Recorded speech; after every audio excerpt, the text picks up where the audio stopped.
नमस्कार, आप देख रहे हैं न्यूज टाइम 24 आवर्स। मैं हूं आपके साथ फरहा। सुप्रीम कोर्ट के चीफ जस्टिस डीवाई चंद्रचूड़ के सामने कई बार अजीबोगरीब केसेस सामने आते हैं, जिस पर फैसला लेना सीजीआई के लिए आसान नहीं होता। और ऐसा ही अजीबोगरीब और बेहद ही रोचक मामला सीजीआई की बेंच के सामने आया, जिसने न केवल सीजीआई को बल्कि पूरी बेंच को चकित कर दिया। हालांकि जब मामले की गंभीरता को देखा गया तो सीजीआई की अगुवाई वाली बेंच न केवल इस याचिका पर सुनवाई के लिए राजी हुई, बल्कि एमिकस क्यूरी बिठाने के निर्देश भी दिए। चलिए जानते हैं कि आखिर ये पूरा मामला क्या है।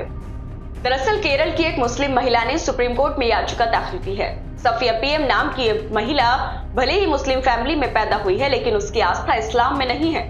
मुस्लिम महिला ने अपनी याचिका में मांग की है कि वो अपने पिता की संपत्ति का बंटवारा शरिया कानून के हिसाब से नहीं करना चाहती है, बल्कि वो भारतीय उत्तराधिकार अधिनियम के हिसाब से अपने पिता की संपत्ति का बंटवारा चाहती है। इस याचिका को सुन सीजीआई की अगुवाई वाली 3 जजों की बेंच चौकन्ना रह गई। इस बेंच में जस्टिस चंद्रचूड़ के अलावा जस्टिस जेबी पारदीवाला और जस्टिस मनोज मिश्रा भी थे।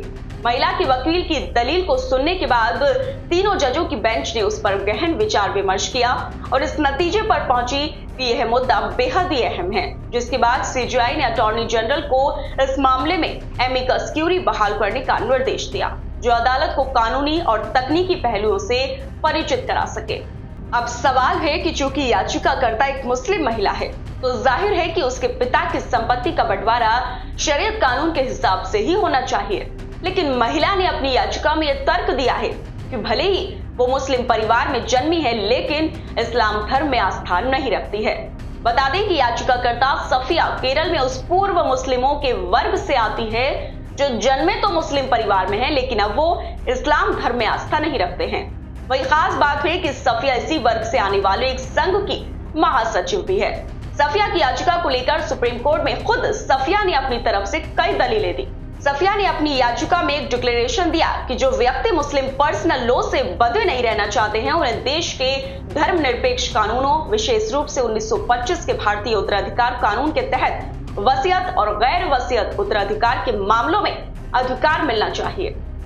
महिला ने तर्क दिया कि संविधान का अनुच्छेद 25 उसे किसी भी धर्म में आस्था रखने या न रखने की आजादी देता है। इसके साथ ही उसने कहा कि उसके पिता भी इस्लाम में आस्था नहीं रखते हैं, इसलिए वह भी शरिया कानून के मुताबिक वसीयत नहीं लिखना चाहते हैं।